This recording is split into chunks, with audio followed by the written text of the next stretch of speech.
टूटने की वजह से कोई भी गांव का व्यक्ति नदी के दूसरी तरफ नहीं जा पाता। देखते ही देखते एक महीना बीत जाता है और नदी पर एक और कच्चा पुल बनाया जाता है। पर इस बार जब निखिल अपनी कंपनी में जाता है तो उसे कंपनी वाले नौकरी से निकाल देते हैं। माँ, आखिरी बार आपने अंडा पराठा बनाया था, आज पनीर पराठा बनाओ ना। 1 महीने से ज्यादा हो गए, आपने कोई पराठा नहीं बनाया। राजू शांत हो जा, अभी पराठे खाने का समय नहीं है। भैया क्या हुआ, आप इतने दुखी क्यों हैं और किसी से बात भी नहीं कर रहे हैं? पापा भी हमारे बीच नहीं रहे, मेरी भी नौकरी चली गई। अब मैं क्या करूंगा, कैसे अपना घर चलाऊंगा? निखिल जी, पहले ही आपकी नौकरी चली गई है, पर हम पापा जी की दुकान खाली नहीं छोड़ेंगे। मैंने और माँ ने फैसला किया है, बारिश का मौसम है और इस समय पर पापा की चाय की दुकान अच्छी चलती है, इसलिए हम उनकी चाय की दुकान चलाएंगे। निखिल की नौकरी जाने के बाद निखिल आरती और अपनी मां के इस फैसले के खिलाफ नहीं जाता और अगले दिन दोनों सास बहू डरते हुए कच्चा पुल पार करके नदी की दूसरी तरफ जाते हैं और चाय की दुकान खोलते हैं। दुकान खोलते ही कुछ ग्राहक उनके पास आकर खड़े हो जाते हैं और तभी बारिश शुरू हो जाती है। आप अंदर आ जाइए, बाहर तेज बारिश हो रही है।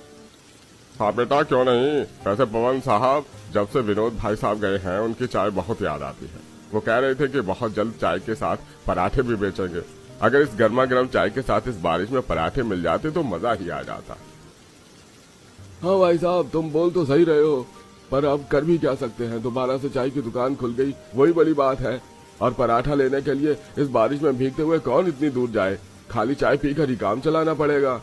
ग्राहकों की बात सुनकर आरती और शांति के दिमाग में एक आइडिया आता है और दोनों सास बहू शाम को अपनी दुकान बंद करके घर आती हैं और दोनों सास बहू निखिल से कहती हैं, निखिल बेटा, हमने सोच लिया कि हम तुम्हारे पापा की चाय की दुकान में चाय के साथ अब पराठे भी बेचेंगे। अंडा पराठा, मटर पराठा, आलू पराठा। बारिश में अच्छी कमाई होगी। माँ, आप और आरती मेरे लिए एक नई मुसीबत क्यों खड़ी कर देती हैं? बार बार बारिश का मौसम शुरू हो चुका है, नदी पार करके दूसरी तरफ जाना मुश्किल है। ऊपर से मेरा काम छूट गया, कहाँ से लाऊंगा मैं इतने पैसे कि आप चाय के साथ पराठे भी बेच सके? अंडा, मटर, आलू और सबसे महंगी चीज पनीर, इनके लिए पैसे होने चाहिए। भैया शांत हो जाइए, सब ठीक हो जाएगा। नाराज निखिल बिना खाए सो जाता है, पर दोनों सास बहू निखिल की एक नहीं सुनती और अगले दिन सेविंग के पैसे लेकर दुकान जाते हुए नदी के दूसरी तरफ से कुछ अंडे, आलू, आटा और जरूरत की कुछ चीजें लेकर दुकान पहुंचती हैं और आरती अपने हाथों से एक मेन्यू चार्ट बनाती है जिस पर उसने हर तरह का पराठा और उसका रेट लिखा था। अब शांति चाय बनाती है और आरती आलू पराठा तैयार करती है। अब कुछ लोग चाय पीने आते हैं और कुछ पराठे की खुशबू से वहां जमा हो जाते हैं।